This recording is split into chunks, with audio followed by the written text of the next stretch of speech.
Hello YouTube family. Hope each one of doing good and things are fine at your end. Okay, so my name is Saurabh Bajpayee. Uh, okay, so last time we discussed one of key interview question. What is incident and that I explained you. Okay, that how you have to answer during interview. So I will post that link. Okay, so you can refer that video in case you have not looked at. Now I came with second question. Okay, this time sorry for delay because I was stuck in some personal work. So I created this video today itself. This question is asked almost in all interviews related to IT service management, service integration and management, project manager, team lead, consultant, operation manager, or process consultant, any sort of role you may perform in your organization. But during interviews, this question generally asked. Okay, like what is a KPI? They may ask the definition of KPI, list down few KPIs which you are using in your project, or it may be asked in other way also, like how you can improve the performance in ecosystem in your project. Okay. So we all know, right, that there are certain parameters through which performance is evaluated. It may be on from people perspective, process perspective, tool perspective. There might be anything. You always have seen that appraisal systems, checkpoints, goals, all these are created to measure the performance of individual. Similar way, for each process which is performing on ground, there also the performance is evaluated based on certain metrics, and that matrix is called KPI. So if question is asked what is KPI, so answer is as simple: to measure the performance of a process, organization uses certain parameters and those called KPIs. Okay, what is the objective behind it? Because each organizations want to improve, right? Continual improvement is something which everyone is looking. So how they can improve it on day to day basis, on regularly, how they can improve their process, their performance. Obviously there are certain baseline parameters which they define at earlier stage, and going forward they evaluate it. Okay, they monitor the performance, measure those KPIs, and then they identify, okay, like what are the pain areas, what are the improvement areas where they can work on it, they can create certain actions, certain plans, and to improve those end to end, to fix those issues. Remember one thing, that in most of time this exercise is meant for improvements. It's not the escalations of any team, any suppliers, or any provider. Main intention is that we have to improve. Okay, and definitely if improvement is there, then we all can, as a service provider, we can add value to our service consumers. This is the whole objective behind KPIs. Now definitely, this question will ask, so directly they may ask that can you list down certain KPIs for your key processes. Always remember there are three key processes: incident, change, and problem. So this IPC, definitely if you know all the KPIs or most of the KPIs you are aware, then probably you will able to clearly provide the answers to interviewer. Okay, so I have listed it down for incident management, for change management, and for problem management. So these 10 total 10 KPIs I have mentioned for individual process. Now it's again depends on your account or on your project that what KPIs you are using. So you can add those in comment section, so like other people will also be aware that you are using those KPIs. Or in case I will add any modifications in future, so I will consider those KPIs as well. Okay.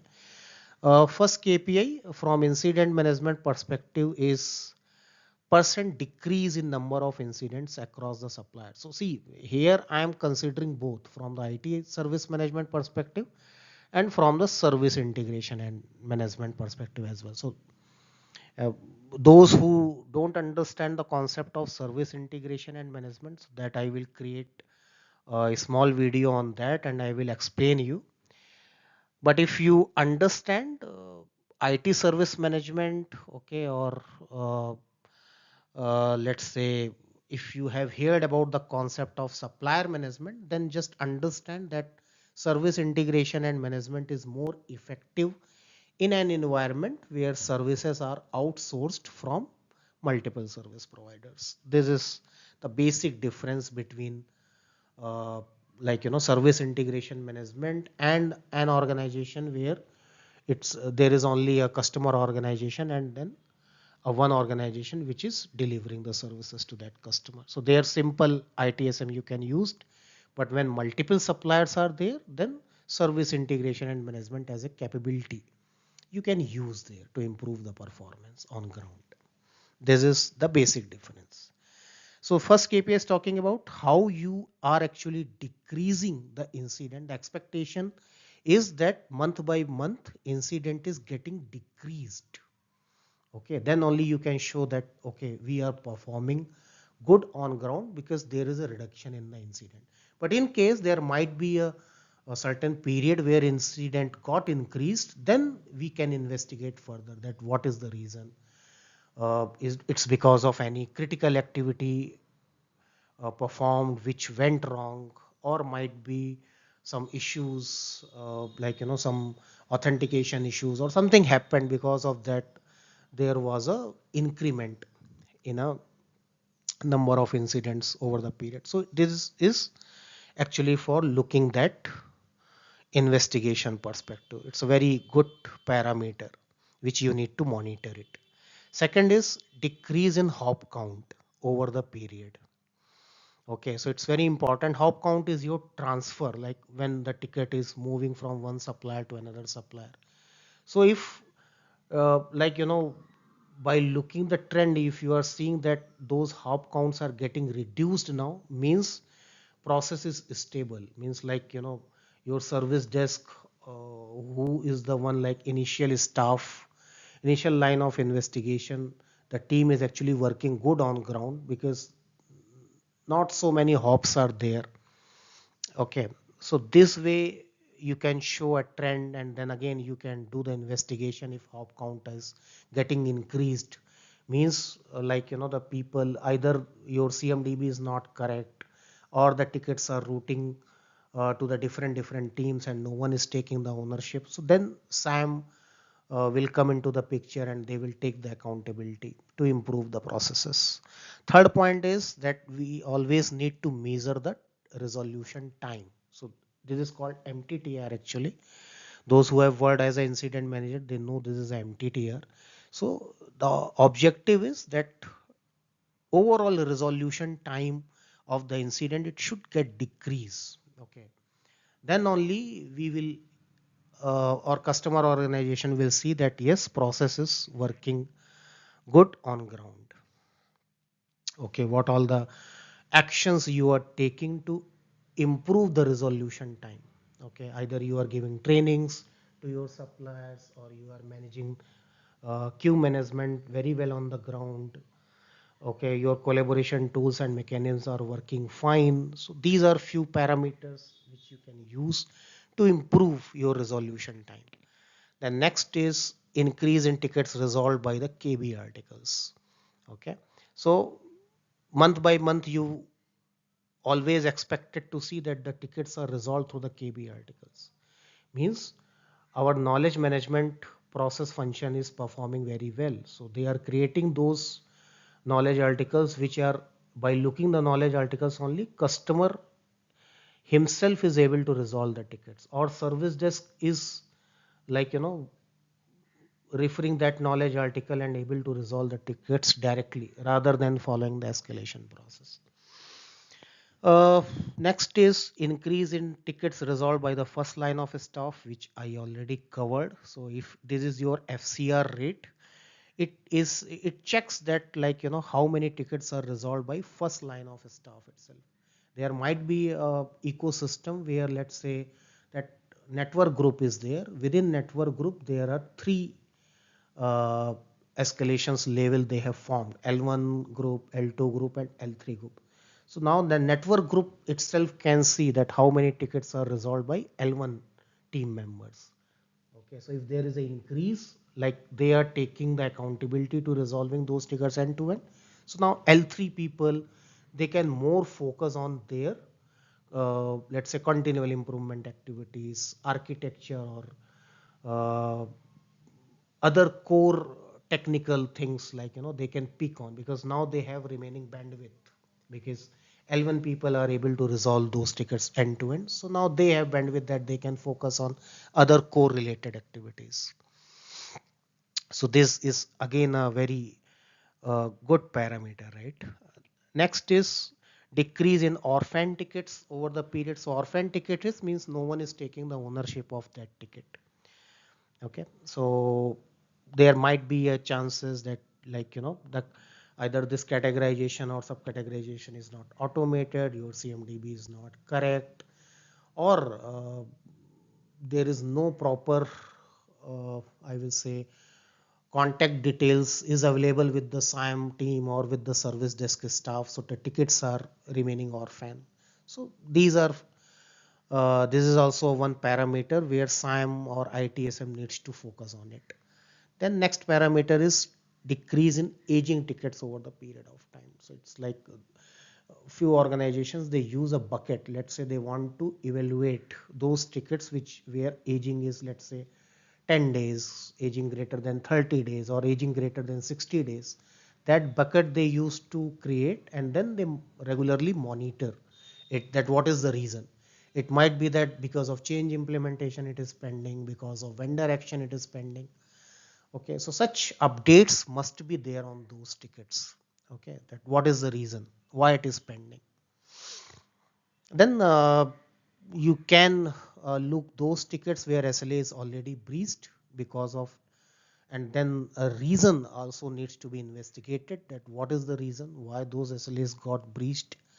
Along with that, there are a few critical incidents, P1 and P2. So we already know that in case P1 and P2 is there, so separate process gets invoked for to handle those critical incidents. Okay, so it's always needs to monitor that how many critical incidents are getting opened, what is the reason behind it.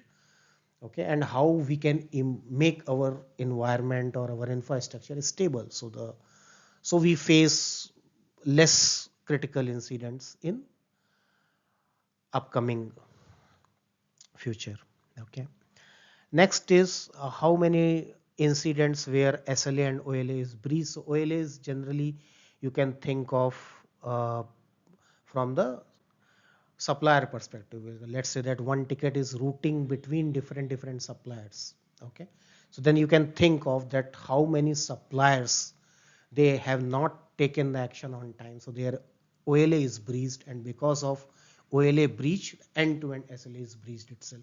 So you can pick it. This is actually a very key parameter from the SIAM perspective. So they need to see the overall end-to-end SLA performance, along with that the individual OLA performance of individual suppliers. So this is how you can explain these 9 to 10 KPIs, and what is the motive behind it. Few may ask the question that what actions have you taken on it. So I will create one short of video on that as well, like how uh, performance can be improved by looking those parameters, or if there is a increase in trend while you are looking for the reduction, then what sort of actions you have taken as a SIAM incident manager or as incident manager. So there also I will create one short of video.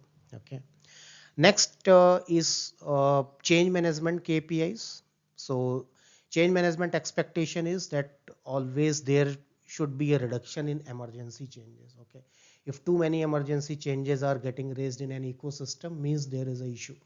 Either the lead time is not getting followed, people are logging urgent changes, they are missing to register changes on time, or it might be there are a lot of P1 or P2s in the system, and to fix those you are raising emergency changes. So there should be a parameter which actually keeps a look on emergency versus expedite changes. So this is talking about that. Expectation is it should decrease over the period. But if in case, see, this is the expectation, but again, month by month you need to monitor it, that okay, what all the actions I need to take if something is not meeting, okay, or if objective is not met, if count of emergency changes increased, then what is the reason? Okay, because there might be that in your ecosystem you have agreed that already freeze period is announced, and you want whatever the changes that will implemented in the freeze period, that will consider as an emergency change only. So then you can showcase that okay, this was the freeze period, and because of that only there is a increase in the emergency changes. That's the one of parameter. Second is increase in the standard changes over the period. This is the expectation. In a, you will see that, you know, I actually have seen in one of ecosystem where a lot of suppliers were there and lot of changes used to get registered on daily basis. So expectation was to increase the standard changes, because the standard changes is the one where you can do the automations, like, you know, you those don't need to go to the cab meeting for the evaluations. Okay, risk and impact is low, implementation steps procedures are well known. So that's the increase, that's the expectation of the customer, that it this standard change we can increase it day by day. Okay, okay, so automations can be performed there. Third point is related to the second one only, that number of new standard change proposals. So that's a core responsibility of a change manager, that how many new standard change as a proposals identified during CAP discussions or outside of the CAP discussions, and then those has been added into the standard catalog. Okay. Uh, then next parameter is how many changes which are rejected by the change advisory board or by the service integration and manager approvers. Reason might be lack of quality documentation, impact and risk assessment has not been done proper. Okay, or might be the timing of the change, like the planning was not appropriate. So how many changes got rejected by the authorities? So these parameters are talking about that point. Then how many changes actually performed in the time window, how many changes could not meet the objective for which they have logged, how many changes got rolled back across the suppliers. Okay, and then next parameter is more on, like, you know, that how many changes caused incident. Okay, that when you deployed the changes and it triggered outage in the system, it created issues in the system. So for that, how many changes were there? Along with that, how many changes fixed the issues also, that like, you know, incident was there, and now to fix that incident you resolve a change, perform a change in the system. So both ways it is connected with incident process. Okay, that's again a very important question they may ask, that how incident and change process is linked. So you can say that like, you know, that change caused incident, or incident resolved through the change process. So these are two ways. And then number of triggered incidents because of chain deployments, which I already covered. Okay, so these are 10 KPIs which I have noted down. In case you are using, see, there may be n number of performance indicators, but along with that, what are the key things? Okay, this KPI means what are the key parameters which you are using from the performance perspective. Okay. And generally in today's scenario, in if you are working in service integration and management or in IT service management, like there are few standard KPIs, like customer is not more interested in those. Let's say that from the change management, if you are presenting that how many normal changes went into the production environment, how many standard changes went into the production environment. So such things customer don't like, don't like that. Okay. they are more they are more looking into the uh, I will say these key KPIs. Okay, like they want to look the trends, that how many emergency changes across the suppliers, how many standard change proposals over the period. And then third is I am talking about problem management KPIs. Okay, so it's first they talks about, okay, top CIs contributor to the problem. Okay, what are those CIs, which through, through which lot of tickets are getting raised as a problem ticket. So you can identify or list down those top configuration item contributors and then work on it to fix on it. Either those needs to be replaced by vendor or some issue is there, because these are the contributors to the problem management. Then next is disqualified problems. Okay, n number of problems can be registered in the system, but again, it's a SIAM problem manager or a problem manager responsibility to continue to work on it, because to work on problem management, you have to allot resources. Those resources are already working on your change management process, your incident management process, and same resources also you have to work on the problem management process. You have to deploy those resources. So it's very, I will say, like a very time consuming process. Okay, it takes a lot of bandwidth of the resources to work on the problem management. So, and then we need to see that, okay, those this actually needed to work on this problem, or uh, we can live with the problem. Okay, we don't need to work on this problem as of today, we can park it for the later. So that way this parameter talks about how many disqualified at that moment. Okay, along with that, as I mentioned to you, there are certain problems which customer is aware, but to work on that problem, like to spend a lot of cost, resources, bandwidth. Sometimes they said that we are okay with this risk. Okay. As a problem manager, your responsibility is there to highlight those problems, but you can take a sign off from the customer that they are okay to live with that risk, and that risk can be added into the risk register. Okay, next is average RCA duration. Okay, so like root cause implementation, how much time you are taking in a final root cause implementation, documentation creation, like uh, identifying the root cause and then deploying it with the change management process. Okay, to fix the problem end to end, how much time you are taking it. And by deploying problem management or by doing the problem management, how many incidents you actually saved. Okay, that also you can note it down or you can monitor it. So that's a very good parameter. Next is how many known errors added into the KDB. We all know that problem management process is there to identify the cause, that what is the cause behind the issue. Okay, and when this cause is known, then we say it's a known error. So how many errors which are like where investigation and diagnosis happened and root cause is known, and those are added into the uh, known error database. So this is one of a key parameter, that how many known errors identified and added into the KDB. Then number of resolved problems through the change deployment.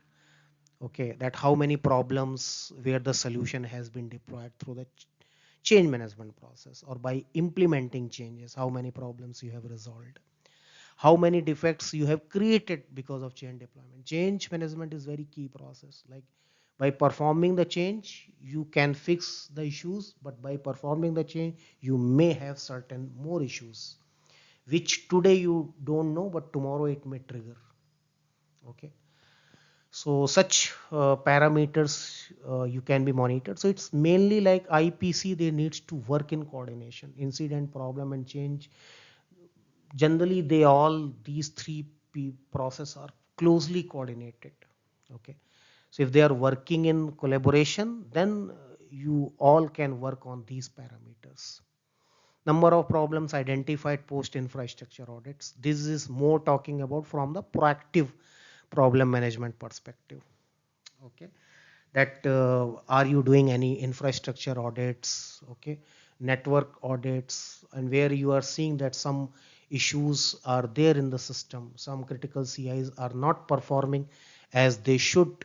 Okay, so then you can raise a problem record and work on the investigation and looking the root cause behind it. That is called more proactive problem management, what you are doing.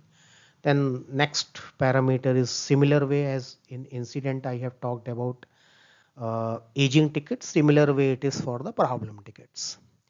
Now decrease in the average time in submission of agreed RCA to the customer. So that is one of the parameter which is saying that how, because RCA documentation or RCA creation, root cause identification, then eliminating through the change management process, this takes a lot of time. Okay, so how month by month you are able to reduce that time or not, because obviously the first problem where you will work on that, it will take significant time because you don't know which team I have to form. Generally in uh, service integration and management or SIAM short of environment, how you will collaborate, how you will identify the resources, how will form the problem investigation team. Okay, how many components will be there that you will work with the change management process, work on that.